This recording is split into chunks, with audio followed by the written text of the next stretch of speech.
Broad-minded, we're the Broads on Sirius XM Stars, Channel 107. Later on in the show, we're going to be going over the roast last night on Comedy Central. They roasted Charlie Sheen. Also, we have Cloris Leachman, so you don't want to miss that. But joining us now is Angela Peabody and Lindsay Mask. Angela Peabody is the woman behind the Global Women's Summit that is coming up in October, and the Broads, Molly and Christine, are going to be moderating a panel. And also, Lindsay Mask is here, and she's going to be moderating a panel, the Cancer Prevention in Women panel. So it's going to be a very interesting time. Angela, welcome back. Lindsay, welcome. Thank you. Thank you. So, Angela, let's start with you. What is this summit, and why are you doing it, and how did it come about? Well, the summit is an international or global conference for women, bringing women together from every part of the world, from every continent of the world, for them to share their stories with each other, discuss these major topics that affect women's lives every day in the world. And that's what it is. And so it's going to be a weekend summit of covering everything. Yes, it's going to open on the 8th of October, which is Saturday, and end on Tuesday. So it goes into the next week. And the reason why it's global is because women from all around the world are coming to Washington, and we're going to be covering, it's so comprehensive. Because, Lindsay, you're actually moderating a panel on prevention in women for cancer. So tell us a little bit about that. Right. And well, actually, I also want to mention is this conference is different from, I think, other conferences because one of the things that Angela made a priority is that there are action items associated with the conference, that she doesn't want everyone to get all ginned up, come in from all over the world and just talk and pat each other on the back, but rather to set objectives and to meet again in future years. And I think that's really important. And so, you know, my one panel is just a small portion of that, but it is cancer prevention in women. That is an issue that would affect women across the globe, and certainly a priority in healthcare. Now, how did you two meet, and kind of give us a little bit of your background and why this is important for you? Yeah, I had the great fortune of meeting Angela. I am so proud of everything that she's doing. I remember when we first spoke, she told me this was a dream that she'd had for 2 years. And I think something like that, somebody having that sort of passion behind this and then seeing it through to fruition is huge. And so I am just so proud of her and so proud to even be associated with the Global Women's Summit. And the reason that we were connected is because years ago, I started a young women's professional networking organization here in Washington, D.C. called Ladies D.C. And over time, it just started to grow and grow and grow. And you're sort of seeing, and we can talk more about this, just an emergence of topics important to women and women sort of collaborating in ways that I've not seen before. And so Ladies DC has ballooned actually to 1,500 young professional women in and around Washington, D.C. And we've since launched another branch or chapter in New York City. So we have Ladies New York City, we have Ladies Central Texas, and we have Ladies North Carolina. So earlier this month, and it was actually timely because Angela's conference was coming up and we were doing a soft launch of now Ladies America to be an overarching organization to encompass all of those cities and also to expand to other cities. And so it was perfect for the two of us to meet and to collaborate in any way that we can. So we're trying to involve some of the young professional women from around here, utilizing contacts that we've made over time. We did a women's conference earlier this year with the UN Foundation. So Angela and I are going in to meet with them on the 30th of September to talk about their Girl Up initiative and just see what, you know, my whole basis for coordinating with people is the better Angela does, the better I do. And the better I do, the better Angela does. And so I really think if women continue to work in that way. To lift each other up and work Absolutely. together, which is, I think for a long time, and maybe it's when you get older and you realize how important your women friends are and just your colleagues. But instead of sabotaging or wanting to hop over, it's like if you all just lifted each other up, it'd be amazing, which is kind of what you're seeing happening here. Absolutely. That's the motto of Ladies DC and Ladies America. It's women helping women, which is very simple to say, women helping women, but it's also very profound. And I've watched the membership sort of embody that. And so over the course of now 5, almost 6 years of it being established, imagine having 1,500 women and no issues. I mean, there are no issues, none. And it's now, because... when you say no issues, what are you talking about? I mean, there are no female conflicts. I don't moderate anything. Everybody gets along. They all help each other. It's amazing. So what I've seen is you've created a platform where women can help one another. You don't put them in an environment where they're threatened or there's competition, but rather you create a platform of women helping women, and they will do it. And I think it's their nature. Well, what you're creating with these women's movement and empowerment, women's networking groups is democracy. Yes. And so when you do that, you have a shift in consciousness. And so that's when things in your life and your networking and things change, because you realize you can help each other. It's kind of like how, when you think of, if you go overseas and you see how a small village works, you've got the guy that owns the butcher store, then you've got the guy that owns, and they all give each other business in certain communities. It's creating a community where we're all, it's not just, hey, let's pat each other on the back. We're actually making money too. We're being sustainable. So there's a lot of things that come out of that. And I think the question is, you talk about process, and then you have to have an end game, because if you're constantly in a process, you need to feel you're having results in everything you do. And so for both of you, let me just ask you this question.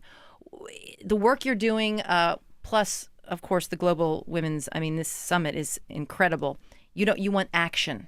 Yes. What will we see? What does that mean when you see action? What will people be walking away with where we're not just talking about the issues, we're going to see action? What does that look like for both of you?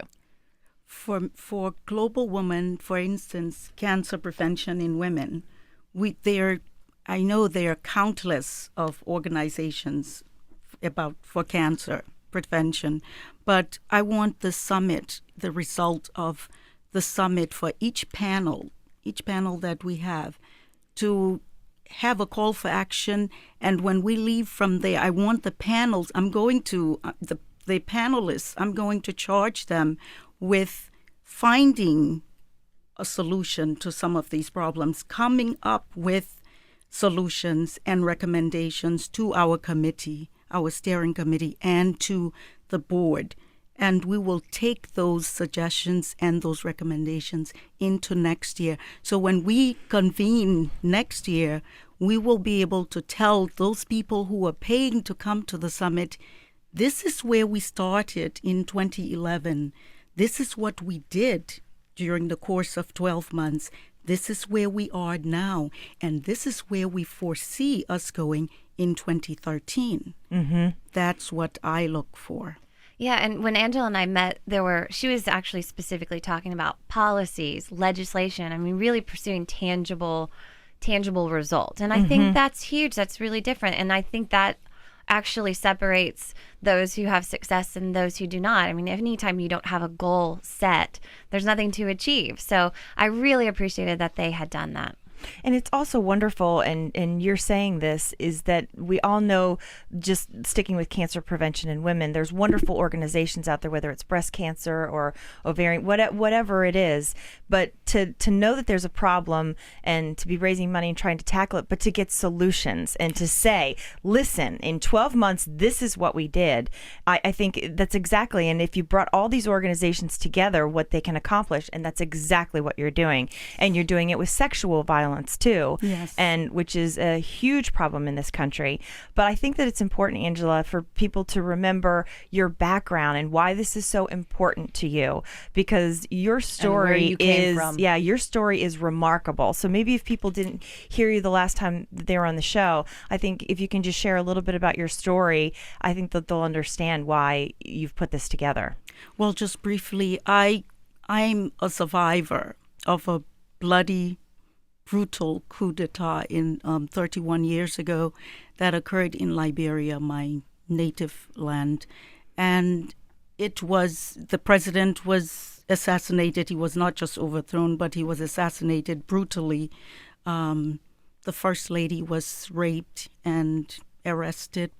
It it was many women were arrested and raped while their husbands were tied up and watched.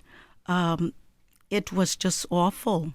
And I feel fortunate to have survived it and have been able to gain entry into the United States with help from the American Embassy in Monrovia, and to come and start a new life at an early age in my life with 2 little boys.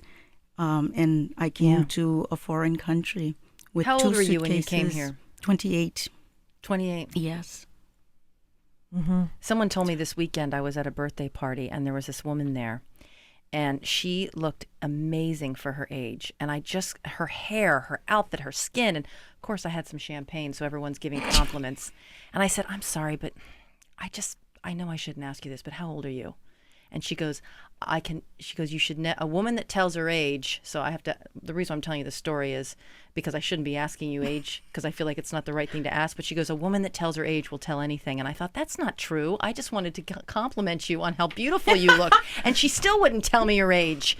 But anyway, so that little side story. So I just think 28 years old, I mean, as a woman coming over from a country. 2 kids. Especially, I mean, I think it's interesting about Africa is we're learning so much about what's happening in Africa all over the continent. I mean, it's just when you see what women and children are enduring today, right now in these countries, it is mind-boggling. I mean, it's gut-wrenching. I think the women of Africa are some of the most, these are these matriarchs in the world that are some of the most phenomenal, amazing women. And they just, I don't know. I think there's a lot to learn from the women of Africa. You are taught strength from a very early age. You are. And so you are prepared for the future. And so a lot of the things that my parents taught me, my father used to tell us, when you go out in the world, you're going to meet people who will be bad and they will be good. And he said they are good Liberians. They are bad Liberians. And I said to myself, what is he talking about? I was 8 years old. There are no bad Liberians. Until years later, he was gone. And when the coup d'etat occurred, I said, these are Liberians holding machine guns to my head. I see what he was talking about. But he instilled in us at an early age that no matter where you go, just what the summit is presenting today, that bringing women together from all religions, from all nationalities, all races, we can all get together and have these commonalities. And no matter where you go, you will find good and bad in people, and you have to individualize them. And that has taken me throughout my life. So this summit, your life's work. Yeah. Yes. This is your dream. This is what you envisioned when you were 28 and here with your boys, and to achieve it is incredible with what you came through. But I think people, just some of the things that are going to be at the summit, but the First Lady is going to be there.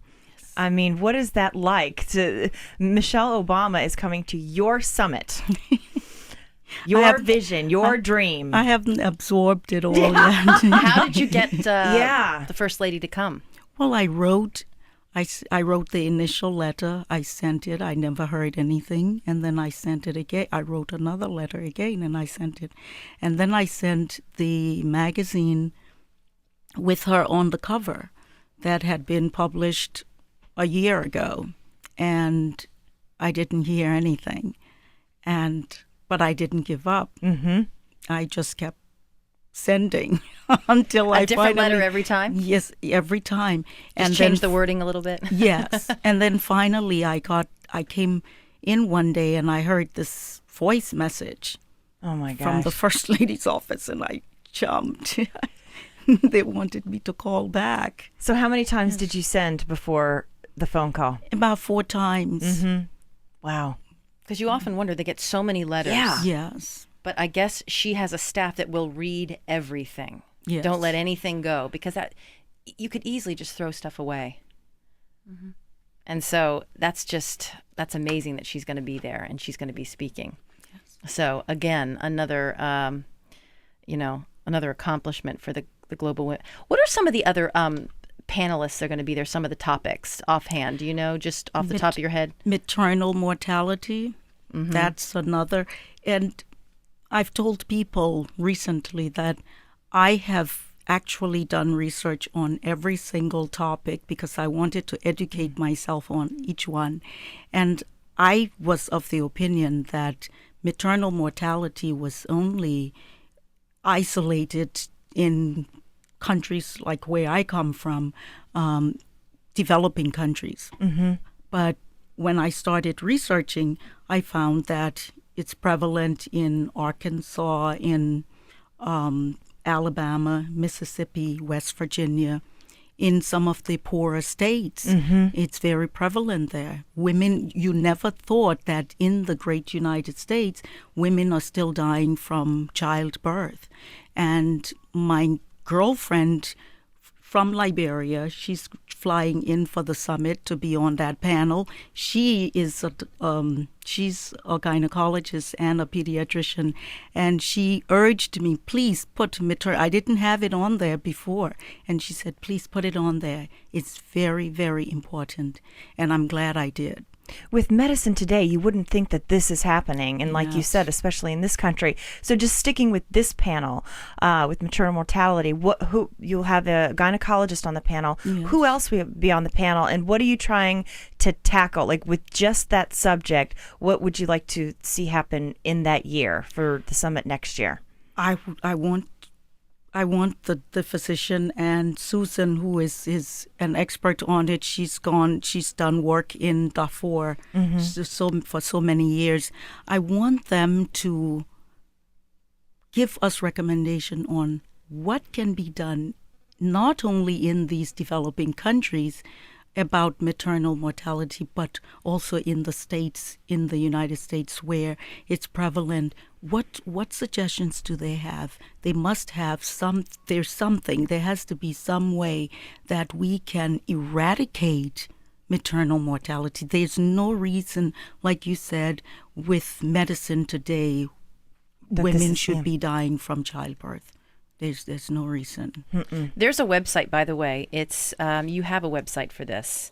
It is, tell me what it is, because I don't have it in front of me. globalwomansummit.org. Okay. Yes. So we have this up. We'll have this up on our Facebook and our website. We already have it up actually on broadmindedonline.com. So you can check out all the different panels, all the different discussions. Another thing, too, is like what I learned about human trafficking and sex trafficking. When I got off the plane in Shannon, Ireland, I was in this little airport and I saw these women in these posters and I thought, oh, what a pretty girl. What is that? And it was about sex trafficking and all the brothels in Ireland. It's such a problem in Ireland. And I thought, I couldn't believe this was happening there. And so it really opened my mind to what is human trafficking? What is sex trafficking? Because it happens to men too. It's the migrant workers. Yes. And this is a huge problem.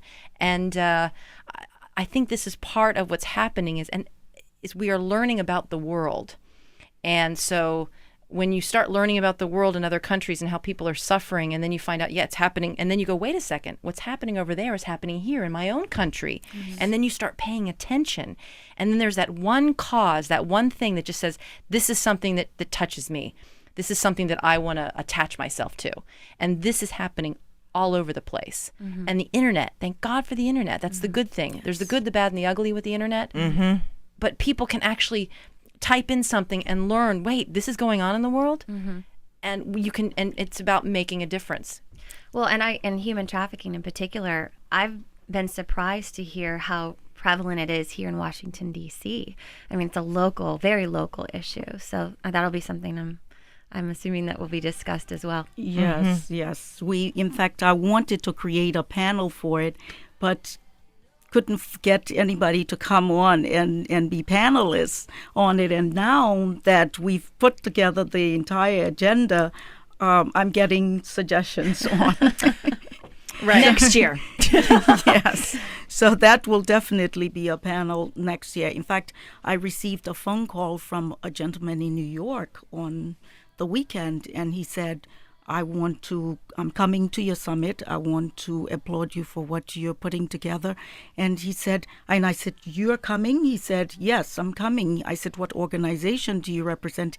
And he said, it's an organization, sexual violence against men and women. And I found that interesting. Yes. Men and women. Men and women. So when you mentioned about the sex trafficking, that it affects men and women, it reminded me of the phone call from And it's that good gentleman. that we're including men, because it's not just women. Okay, we have to go to a break. When we come back, we're going to still talk to these wonderful ladies and just have more of a discussion about this. We'll be right back. We're the Broads on Sirius XM Stars, channel 107.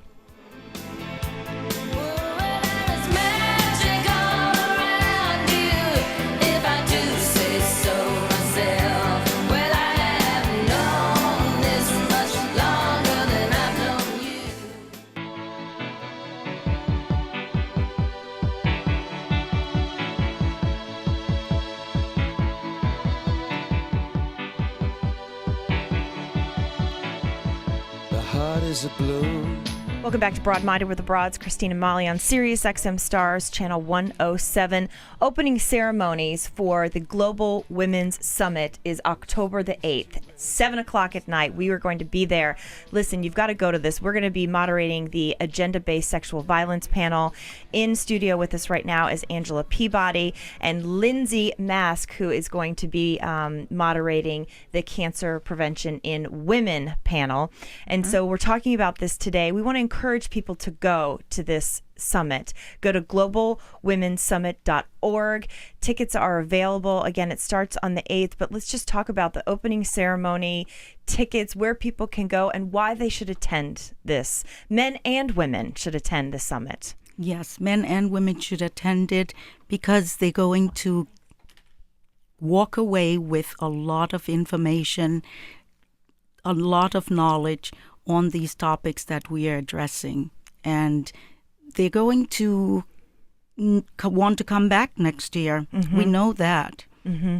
Because you are, like we said earlier, we are tackling issues, but we're coming up with solutions and to fix the problem, because we talk a lot about things that are wrong in the world, in the country, and we all have ideas and we want to tackle whatever it is. And for me, mine's sexual violence, but to actually do something, make it happen, and then have a solution is what really is the goal. Yes. And so this is what it's all about. And so, Lindsay, with what you do, you bring women together in all these different cities. Why should women, like a group of women listening right now, why grab your girlfriend and attend the summit? Well, number one, it's here for the first time. I think a lot of times these types of conferences are held in New York City. I'm surprised to know that so few women's summits and women's conferences are actually held in DC. It wasn't until we put together through Ladies America and Ladies DC our conference, Women Leading the Future, in April, how much fervor it received, because everybody was sort of fascinated that it was even happening in town. Normally, they're so streamlined, where it would be women in business only conference or women in journalism only conference. But I think the difference for Angela and I are our organizations want to embody and want to encompass all women as much as we can. In fact, I really admire Angela's motto for her work and her magazine. It's every woman's passport to the world. And I think that really says a lot. Mm-hmm. And so, again, go to globalwomensummit.org and you can get tickets. It's not too late, even if you're in California. Get your plane tickets, get your girlfriends, get a group, and attend the summit. And let's start making a difference. We have group rates. We have student rates. Student rates, good. Yes, we have military rates. We have senior citizen rates. So we didn't want to leave anyone out, and we haven't. So, what do you think happens when you have a bunch of different women with different backgrounds and they get together? Like you said, it's not just journalists, it's not just writers, it's not just women in business. When you get all these different thinkers and backgrounds, what happens? Well, I think when you're crossing over into other industries or other countries, that you're pulling from a wide variety of talents, a whole other set of networks. I mean, when you're pulling from different areas, it's amazing what can happen. It's the same thing that I see with Ladies DC is if we just focused on business, which could be very easy to do, we would lack in women in politics, in women in education. I mean, we wouldn't be able to pull from all these other people. And because we have united with all these different backgrounds, virtually anything you need help with, you can get. But if we limited ourselves to surround ourselves only by ourselves or people exactly like us, we can't actually achieve that much.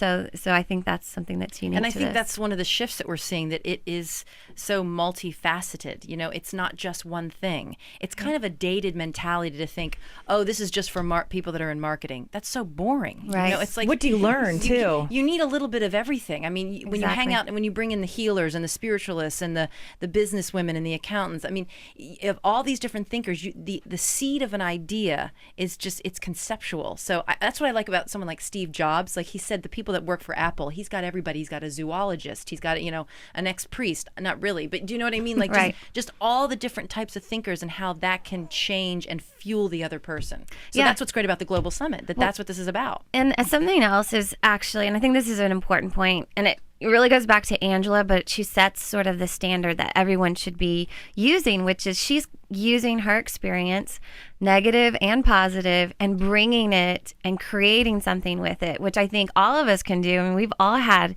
an array of experiences. And I think it's incumbent upon us, if we really are trying to improve the future for other generations, is to bring those issues forward. It would be very easy for Angela to have escaped to the United States and raised her boys quietly. But she's not doing that. She came here, she built a life, she took what experience she had in Liberia, she took her love of magazines, of writing, and she created an entire network. And I think that's also an illustration of how much she's traveled the world, the contacts that she's made. She is the first lady of Malaysia coming in. She has the police chief of Washington, D.C. I mean, these are not small. These are not small achievements. These are people who believe in what she's doing, and I just think it's amazing. And we do too. Thank you. And there's going to be, there's so much, but go to the website, globalwomensummit.org. Another thing, the panels are not overlapping, so you don't have to worry about missing something. Just go starting on Thursday, like you said, through Tuesday. There's an award ceremony, but you'll be able to attend everything because they're back to back. They're not going to be in different conference rooms all at the same time. So you don't have to pick and choose what's important to you. You can sit in and listen to everything. So go to our website, broadmindedonline.com, like us on Facebook, and all this information is there. And we're really honored that you've asked us to be a part of it. So thank you so much. Thank you so much. Angela and Lindsay. It is an honor. It really is. And it's so nice to meet you. And we'll see you at the Global Women's Summit. Absolutely. So go get tickets, and we'll be moderating again the agenda-based sexual violence panel. So attend this with the Broads and Angela, and thank you for everything that you're doing, and congratulations. This is going to be great. Thank you. I mean, the First Lady. This is fantastic. All right, we're going to go to a break. Thank you again, both of you, for coming in. We're going to talk about the Charlie Sheen roast. We've got Cloris Leachman, and Revenge is a new show that Damian Holbrook highly recommends. So we're going to talk to Henry from that show. We'll be right back with the Broads, Sirius XM Stars, Channel 107.